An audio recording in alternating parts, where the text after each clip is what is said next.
الحمد لله رب العالمين والصلاة والسلام على سيد الأنبياء والمرسلين أما بعد فأعوذ بالله من الشيطان الرجيم بسم الله الرحمن الرحيم الحمد للہ عز وجل بہار رمضان کورس کے سلسلے میں آج ہمارا چھٹا لیکچر ہے۔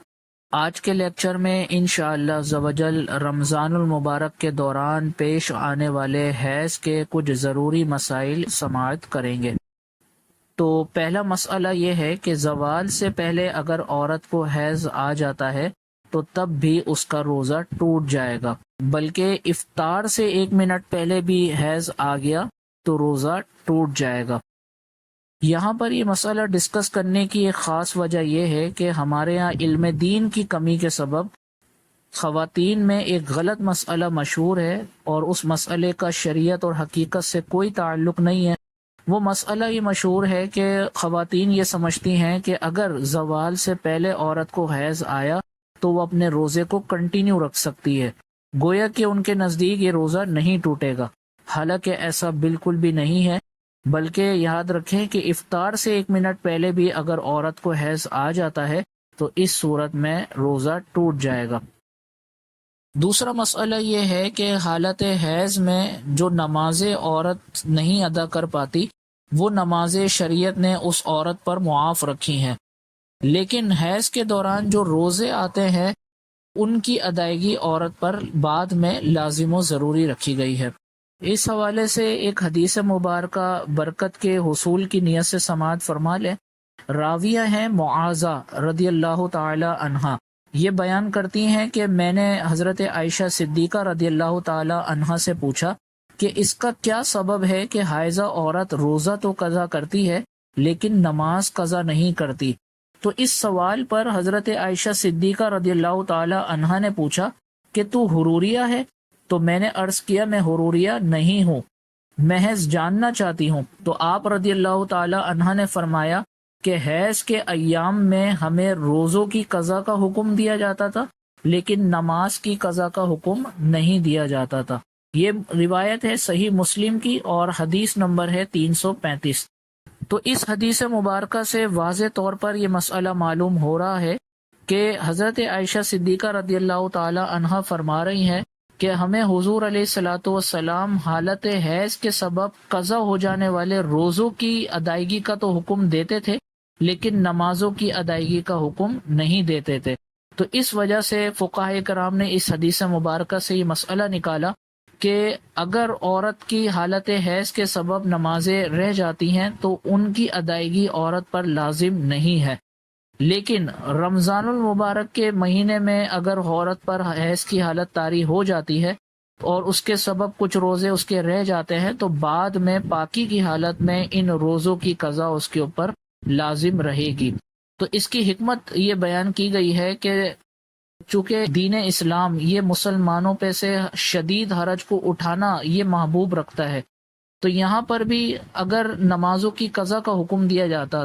تو چونکہ حیض کی حالت عورت پر ہر مہینے طاری ہوتی ہے تو اس میں ایک بہت شدید حرج پیدا ہو جاتا کہ ہر مہینے اس کو نمازوں کی ادائیگی کا حکم دیا جاتا۔ لیکن رمضان المبارک چونکہ سال میں 1 مرتبہ آتا ہے تو اگر رمضان المبارک میں حیض کے سبب روزے رہ بھی جاتے ہیں تو چونکہ اس میں کوئی شدید حرج نہیں ہے، کیونکہ ایک بڑی تعداد یہاں پر نہیں بنے گی قضا روزوں کی، تو اس وجہ سے شریعت نے ان روزوں کو ادا کرنے کا عورت کو حکم دیا ہے۔ اگلا مسئلہ یہ ہے کہ حائضہ عورت سب کے سامنے کھا پی سکتی ہے لیکن چھپ کر کھانا یہ اس کے لیے افضل ہے۔ یعنی جو حائضہ عورت ہے جس کے اوپر حالت حیض طاری ہے تو اس کو شریعت نے بالکل اجازت دی ہے کہ وہ سب کے سامنے کھا پی سکتی ہے، لیکن شریعت نے اس بات کو پسند فرمایا ہے کہ عورت چھپ کر کھائے۔ وجہ اس کی یہ ہے کہ اگر ایک تندرست عورت روزہ نہیں رکھتی رمضان المبارک کے مہینے میں تو سامنے والا شخص یقیناً اس بات کو سمجھ جائے گا کہ یہ عورت حالت حیض میں ہے، اس وجہ سے روزہ نہیں رکھ رہی ہے، تو اس حالت کا دوسروں کے سامنے اظہار کرنا پایا جائے گا۔ تو اس لیے بہت زیادہ افضل اور بہتر یہی ہے کہ عورت اپنی اس حالت کو حتی الامکان دوسروں کے سامنے ظاہر کرنے سے چھپائے اور چھپ کر کھانے پینے کو ترجیح دے۔ اگرچہ سب کے سامنے کھانے پینے کی صورت میں وہ گناہگار نہیں ہوگی، لیکن شرم و حیا کا تقاضا یہ ہے کہ وہ اپنی اس حالت کو دوسروں سے چھپائے اور چھپ کر کھائے پیے۔ اگلا مسئلہ یہ ہے کہ حیض کے سبب قضا ہو جانے والے روزے یہ اگلا رمضان آنے سے پہلے لازمی طور پر ادا کر لیں، کیونکہ فقہ کے اندر یہ جزئی باقاعدہ موجود ہے کہ جس نے پچھلے رمضان کے روزے نہیں رکھے تو اس کے اگلے رمضان کے روزے بھی قبول نہیں ہوں گے۔ تو یہ یاد رکھیں کہ اگر کسی عورت کے پچھلے رمضان میں حیض کے سبب کچھ روزے قضا ہوئے تو اس پر لازم ہے کہ وہ اگلا رمضان آنے سے پہلے ان روزوں کو ادا کر لے، ورنہ اس کے اگلے رمضان کے روزے بھی قبول نہیں ہوں گے۔ اس میں یہ بھی یاد رکھیں کہ ہمارے ہاں بعض خواتین جو نفلی روزے ہوتے ہیں ان کو بہت زیادہ ترجیح دے رہی ہوتی ہیں، شوال کے روزے رکھ رہی ہوتی ہیں، 9-10 محرم کا روزہ رکھ رہی ہوتی ہیں، ایام بیس کے روزے رکھ رہی ہوتی ہیں۔ تو یہ یاد رکھیں کہ ایسا کرنا درست نہیں ہے۔ جب قضا روزے ذمے میں ہوں تو اس وقت قضا روزوں کو نظر انداز کر کے نفلی روزوں کو ترجیح دینا یہ عقل مندی نہیں ہے، بلکہ ایسے شخص کے بارے میں شریعت یہ کہتی ہے کہ جس کے ذمے قضا روزے ہوں اور وہ نفل ادا کرے تو اس کے نفل بھی اللہ تعالیٰ کی بارگاہ میں قبول نہیں ہوں گے، بلکہ زمین اور آسمان کے درمیان معلق رہیں گے۔